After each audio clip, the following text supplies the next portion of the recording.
ড্রেনটা এখন বন্ধ হয়ে গেছে, জল টল যায় না, বাচ্চা কাচ্চা নিয়ে খুব কষ্ট হয়ে আছে। ওরা কেউ দেখতে না, দিদি ডেকেছিলাম, ওর নামটা কি নিমিকা মান, ও ডেকেছিলাম, ও এসে দেখে গেছে, কিচ্ছু করেনি। বলে আমি কি করব? লাইনটা কেটেছে 1 সপ্তাহ হয়ে গেছে, আর লিপিকাদি কোনো কাজ আমাদের এখানে করছে না, আর ড্রেনটাও বন্ধ করে দিয়েছে। যা করেছে সর্বদা করেছিল, উনি কোনো কাজ করেনি। আমাদের এখানে লাইট পোস্টে কারেন্ট ছিল না 1.5 বছর, উনি বলে এখানে লাইন দেওয়া যাবে না। ওনার পার্টি অফিসে আমরা যাইনি, তাই জন্য বলেছে। ওনার সঙ্গে যেতাম আসতাম, এখন যাওয়া হয় না, তাই জন্য উনি এরকম বলেছে। হ্যাঁ, আমরা এখনও করি, আগেও করেছি, এখনও করি, আর করব। এটাই ওনার কাছে হচ্ছে কথা, যে আমরা সুশান্তদার কাছে কেন যাই, এটাই ওনার রাগ। দিদি মানে কথা নিচ্ছে না আমাদের, হ্যাঁ, তবু ঠেলে আমরা ঘরে ঢুকে গেছি।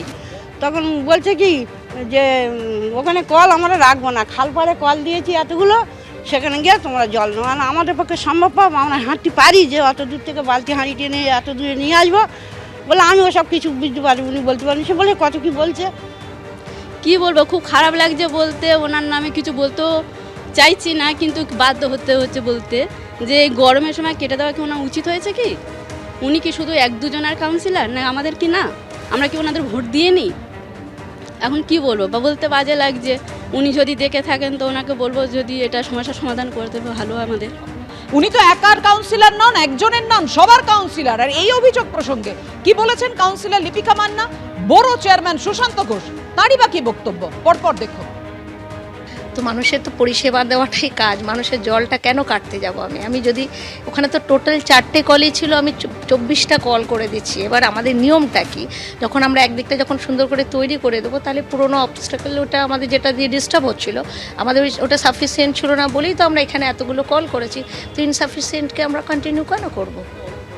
একদম ভিত্তিহীন অভিযোগ, এটা কোনো অভিযোগ নাকি? তাদের যদি জলের সমস্যা হয়, 4টে কলের জায়গায় আমি 24টা কল লাগিয়ে দিয়েছি, তাহলে তারা এসে বলুক তাদের আরও 2টো কল লাগবে, আরও 26টা কল হয়ে যাবে। কিন্তু তার মানে এই নয় যে 4টে কলের যদি ইনসাফিসিয়েন্টটাকে আমি এত বেশি সাফিসিয়েন্ট করে দিয়েছি। এটা আনএক্সপেকটেশন একটা ডিমান্ড, প্রতিহিংসা। মানুষের জন্যই আমি এখানে, মানুষের পাড়ায় পাড়ায় আমি থাকি, আমার কাছে কোনোদিন ওরা কোনো কমপ্লেন নিয়ে আসে না, আমি গিয়ে জেনে কমপ্লেন দেখে আমি কাজ করি। আমি এখানে 12 বছর 13 বছর কাউন্সিলরের কাজটা করেছি, আমার সঙ্গে সবার যোগাযোগ আছে, অনুগামী বলে না। দল এখানে যখন সিপিএমের জামানা ছিল তখন আমাকে এখানে প্রার্থী করেছিল, আমি জিতেছিলাম। তারপরে কাজ করেছি, মানুষের সঙ্গে আলাপ হয়েছে, পরিচয় হয়েছে। এখন আমি অন্য একটা ওয়ার্ডের কাউন্সিলর, দল আমাকে বড় চেয়ারম্যানের দায়িত্বটা দিয়েছে। ওভারঅল আমাদের যে সিস্টেম, দলগতভাবে আমরা সেই কাজটাই ফলো করি। আমরা এখানে আমি আর মাথা গলাই না কোনো কাজে, এখানে যে আছেন যার উপর দায়িত্ব দিয়েছে সে কাজ করাবে, কিন্তু যেগুলো করা না গেলে ভালো হতো সেগুলো করলে মনে হয় ভালো হয়।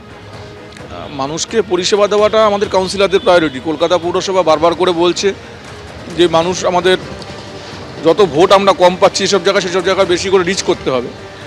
তো এইগুলো তো সমস্যার সমাধান হতে পারে না, মানে জল বন্ধ করে দিয়ে, কল বন্ধ করে দিয়ে এগুলো সমস্যার সমাধান হতে পারে না।